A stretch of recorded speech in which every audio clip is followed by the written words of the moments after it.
Hello, critics, non-critics, and friends. Welcome to the Film Optix podcast, where we take a glance into blockbusters, indie films, and everything in between. I'm your host, Christian, and I'm joined by my co-host, Devin. And today we're going to be reviewing episode 3 of Obi-Wan Kenobi that is now streaming on Disney+. And before we begin today's episode, you can listen to our podcast on podcast platforms around the internet. That includes Apple Podcasts, Spotify, Google Podcasts, and more. And if you are a new or seasoned listener to the show, we would love to hear from you guys. Follow us on Instagram and follow us on Twitter at FilmOptix. Again, that is Optix with an X. Or you can email us at filmoptix@gmail.com for any movie-related questions. Devin, how are you doing today, man? How you been? Hello there. Hello there. I guess we're back on the Wednesday schedule. Thanks, Disney. Dude, I know it's crazy. Like, I don't really know what to do about it. It's like we kind of just have to. We're already halfway done. It's crazy. Yeah, it is kind of crazy. Especially, I mean, I really hope that, like, when it comes to Disney, you know, they have a lot of these 6-arc episodes. I really hope that isn't the norm for a lot of things, because it's like, for the longest time, you know, Netflix came in with this binging model, and a lot of viewers got used to having, you know, all episodes at once. And now that a lot of streaming services are actually moving back to week, because it does make more sense that way. And once the season finale is out, you know, people can go back and binge to their heart's content. But I really hope it feels kind of weird. We're already halfway done. I do agree. I feel like we honestly should be almost done with this if this was dropped on May 4th, but that's just me for sure. But you've been doing good. You've been watching some catching up on The Boys, getting ready for season 3. That premiere is insane. Yeah, Can't say anything else, but just know it's crazy. Yeah. The Boys season 3. Man, it is. It's some crazy stuff. But definitely, you can listen to our first thoughts, or actually just our initial thoughts. We'll be able to drop on Twitter, I believe, tomorrow. I believe the embargo for initial reactions, or the social embargo, is up tomorrow, so we'll definitely have that out there for sure. But as I mentioned before, we are here today to review episode 3, aka part 3 of Obi-Wan Kenobi. So, Devin, are you ready to get into this review? I feel like we just got to dive on in. It's not a super long episode, and therefore our episode covering this won't be as long either, but it's a lot of good juicy details in this one for sure. But Devin, are you— Our Lord and Savior has arrived. The Dark Lord. He's coming. Yes, our Dark Lord and Savior has definitely arrived. So we'll be right back after this introduction to Obi-Wan Kenobi episode 3. It's been 10 years. The fight is done. We lost. Leave us alone, Ben. When the time comes, he must be trained. Like you trained his father? It's my responsibility. Obi-Wan, I've loved you always. There's a thing that swallows you. It holds you together when it's tearing you apart. It's terrifying. And we are back with our episode 3 review of Obi-Wan Kenobi. Again, the director of this entire series is Deborah Chow, and stars Hayden Christensen, Rupert Friend, and Ewan McGregor, just to name a few.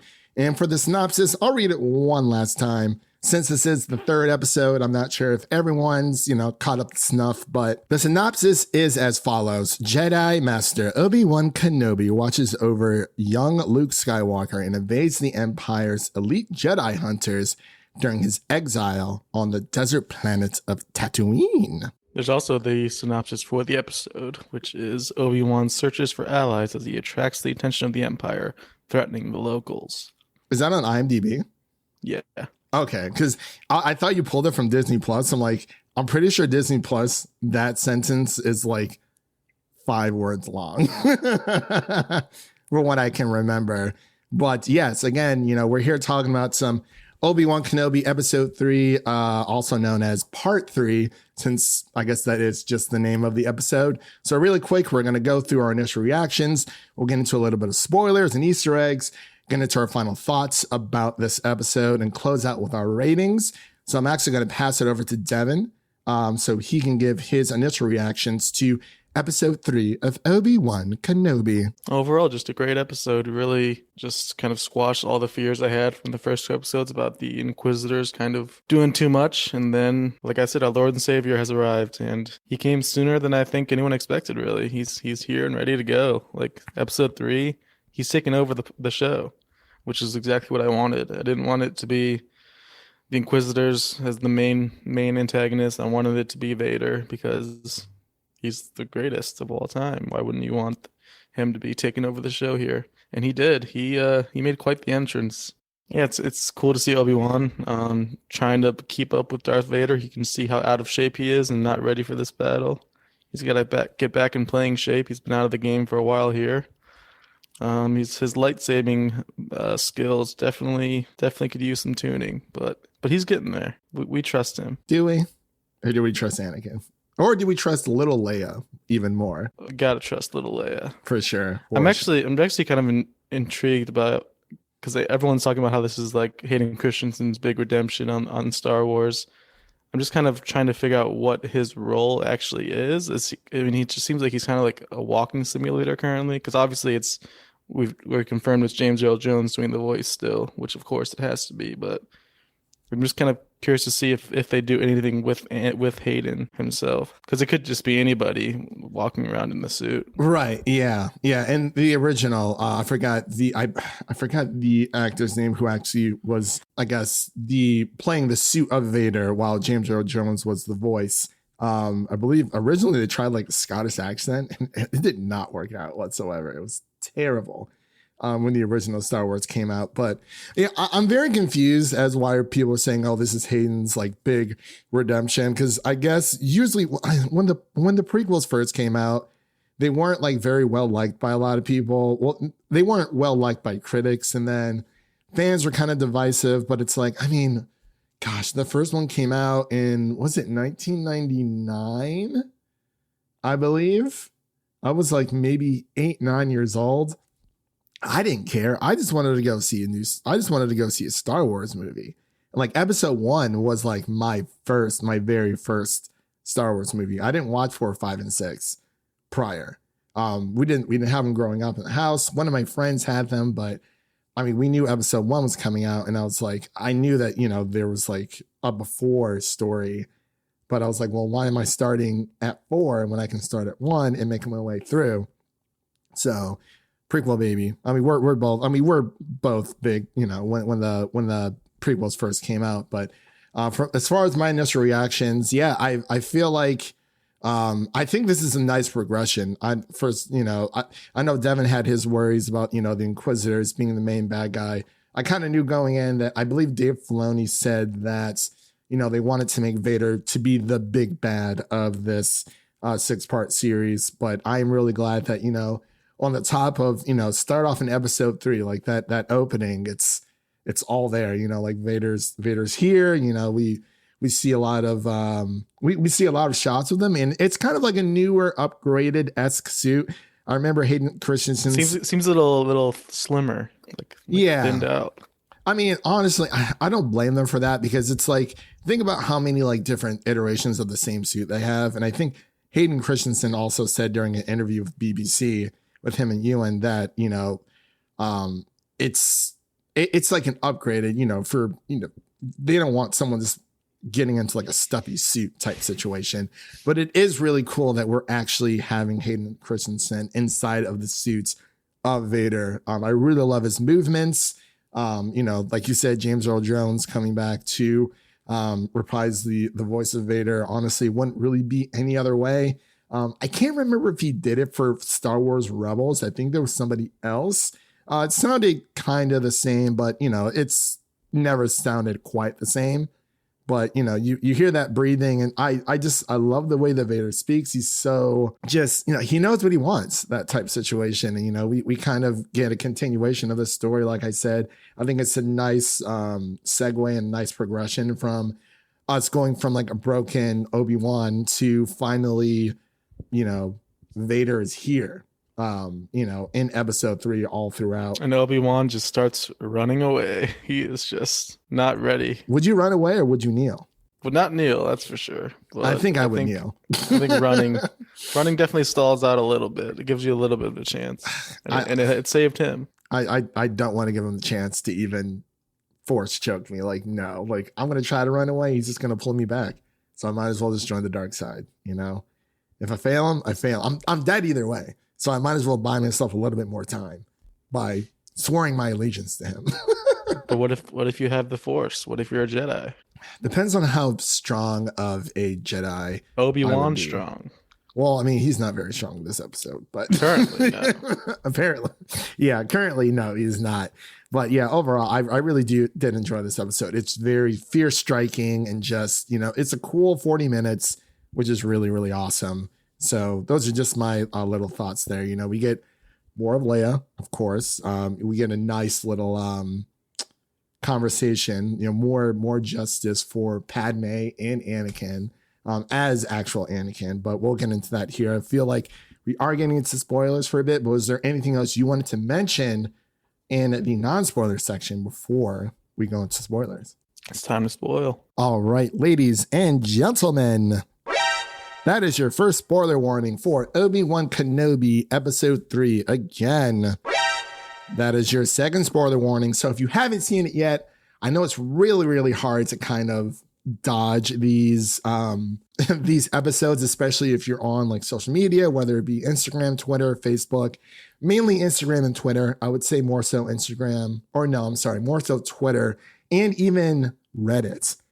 But hopefully, you were able to walk into this episode blind as we were. I did log on to Twitter earlier this morning, right before, and I saw someone use the Obi-Wan hashtag, and I saw my God, the beginning, and then I just closed out. I was like, it was literally like the first thing that like came to my mind. But I mean, it kind of sucks, but like I feel like if you really care this much about that show, I understand that everyone has leads different lives, everyone has different schedules, but like I know it's hard, but I feel like you should probably not be on social media if you don't want anything spoiled. I mean, it should be to the point where no one is spoiling it on social media, but unfortunately that's not the case. So it's very unfortunate that has to happen. But let's get into spoilers here. So we see a little bit of a ghost Anakin, just standing out in the desert of this new planet that Kumail Nanjiani's character sent them to in order to get Leia home.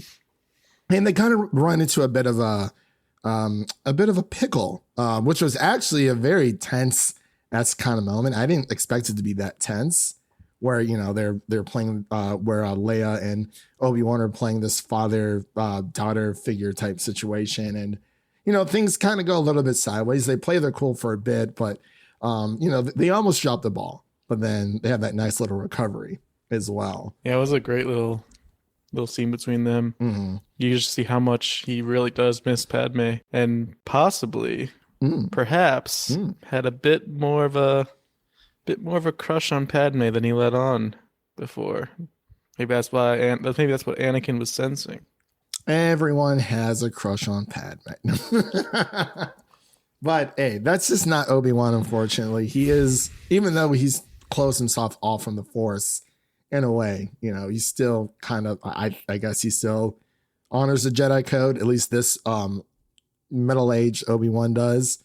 So Obi-Wan also had his own love interests in Star Wars: The Clone Wars. I am blanking on her name right now, but I believe she was the leader of Mandalore at one point. Correct me if I'm wrong. Like it's been a while since I've seen The Clone Wars, but he did have a somewhat love interest. But it does seem that Obi-Wan did have, at least it may not have been romantic feelings, just, it could have been just, feelings of an old friend, that who has since passed, because of what happened. But yeah, I know what you mean. I can definitely see it on both sides for sure. So, we get that nice little scene, but obviously, like, I mean, the biggest part of this entire episode was, Vader coming down to this planet. And I didn't think it was going to be him because, we get that whole situation where they finally meet up with the person that they were supposed to, that Kamal Namjani's sent them to, find on this planet. Yeah, undercover Empire. Yeah. I don't know what you would call it. But I guess like official or something cop. like that. Yeah, cop or some kind of like officer, because she had those, those Tarkin clothes on. And then we see they have like some kind of underground like planetary system to transport Jedis, which is interesting. So, and we also have learned, he's not the first Jedi who has come to this planet. Do you know the name of the planet? I do apologize. I'm not able to find it on my side. I think it's a new planet. Yeah. Okay. So it is a new planet. It wouldn't be something that. Did you see who voiced the driver that picked them up? No. Oh wait, was that Seth Rogen? It kind of sounded like it. That's initially what I thought, but it was Zach Braff. Oh, he's Florence Pugh's boyfriend. I'm not sure if they still are, but at one point for sure. Yeah. For sure. Yeah. Okay. That's interesting. Okay. But yeah, like we said before, I really love how, again, Deborah Chow's really paying homage to Padme, because we don't talk about her enough, like at all, which really, really sucks. But, she is a pretty big reason as to a lot of this happening for sure. But I got to say, I'm kind of glad we haven't gotten any like kid Luke besides that one small little scene, to be completely honest, just because it's like, I don't know. It's just, Luke's cool. I'm kind of tired of, Luke appearing in like every single like Disney, Star Wars like TV show out there.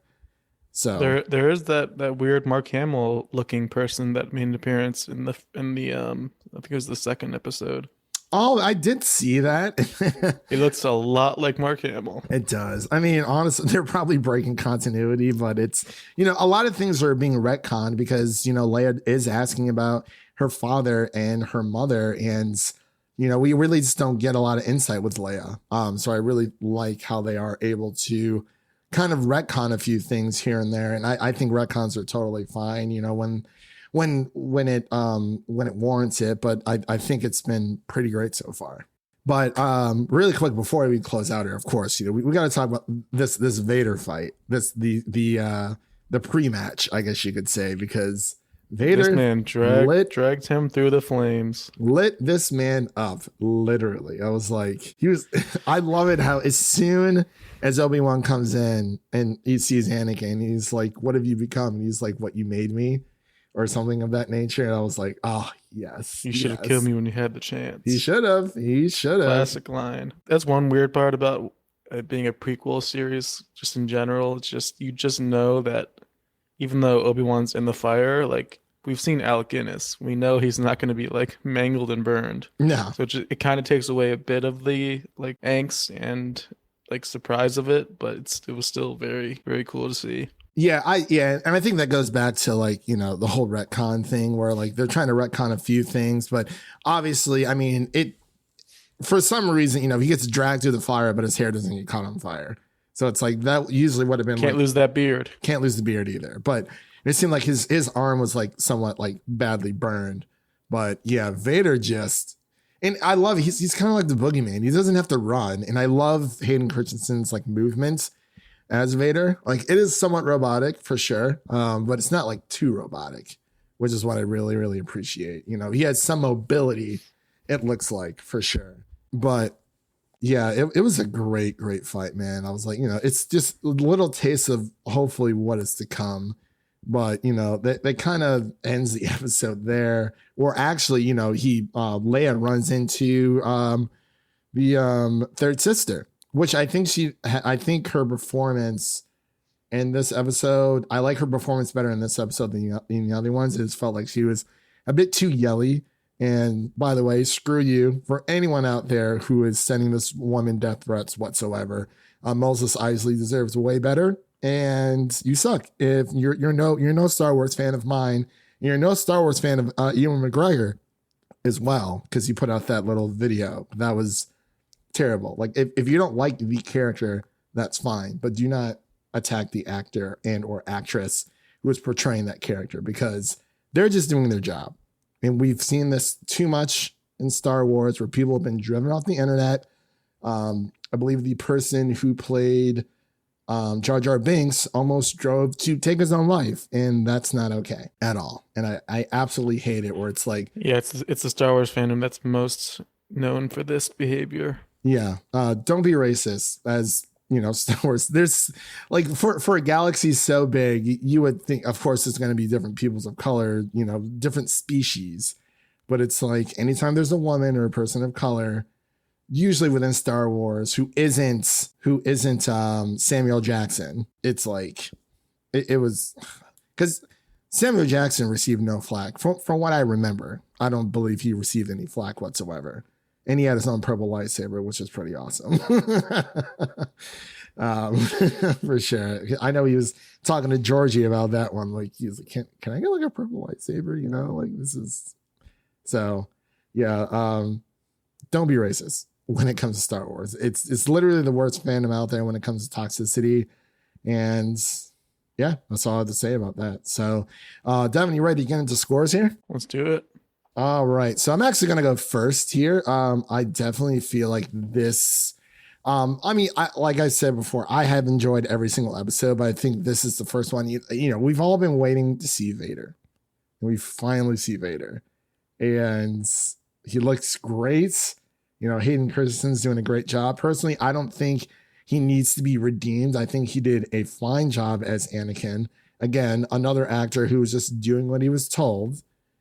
And, you know, people kind of like hating his performance and whatnot, which I thought was completely unfair.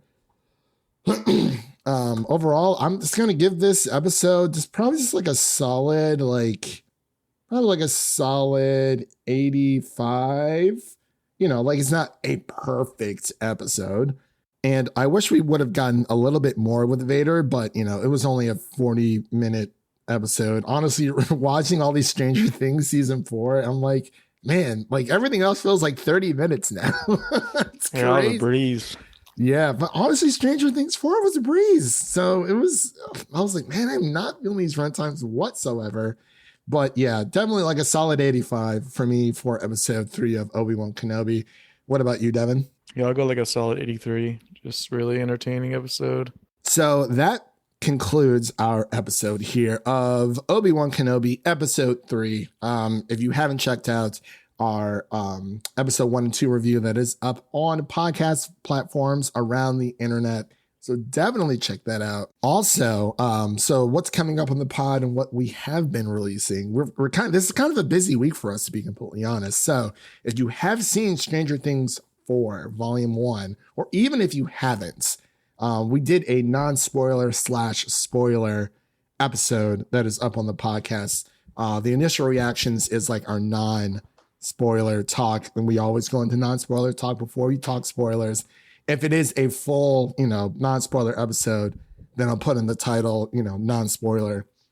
But, you know, we kind of just wanted to kill two birds with one stone instead of making two separate episodes for that. But definitely check out our Stranger Things 4 Volume 1 review that is up on podcast platforms around the internet.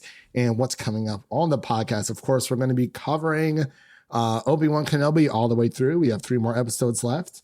I believe next week, is that next week? Yeah, I believe next week, Miss Marvel starts. So that also starts on Wednesdays.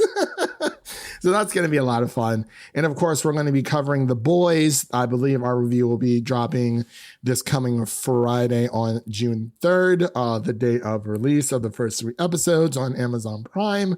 Then we're going to be covering Umbrella Academy season 3 as well, which doesn't hit Netflix until later on in June. But yeah, we have that coming up. And then of course, I think we'll be covering some Jurassic World Dominion. I feel like we should talk about some dinosaurs, some prehistoric talk there. Yeah, for sure. And then of course, you know, we have not Starfield. Lightyear. Not Starfield. That's the name of a video game. We're Star-Lord. Yes, Lightyear. We're going to be covering that. a few others, but, one step at a time for sure. But, we've just been trying to cover all the things that we would love to cover here on the podcast. So, and that pretty much covers it all. The last thing we ask is for people to share an episode of the Film Optix podcast with a friend, whether it be your mother, your brother, your lover. Make sure to share an episode of the Film Optix podcast with the movie lover in need. So we'll see you guys in the next few days, and may the Force be with you. And that's a wrap for today. Thank you all for listening. And if you enjoy the show, leave us a 5-star rating and review on Apple Podcasts and Spotify. And follow us on Instagram and Twitter to stay in the know. That was Devin. My name is Christian, and we'll see you guys in the next one. Peace.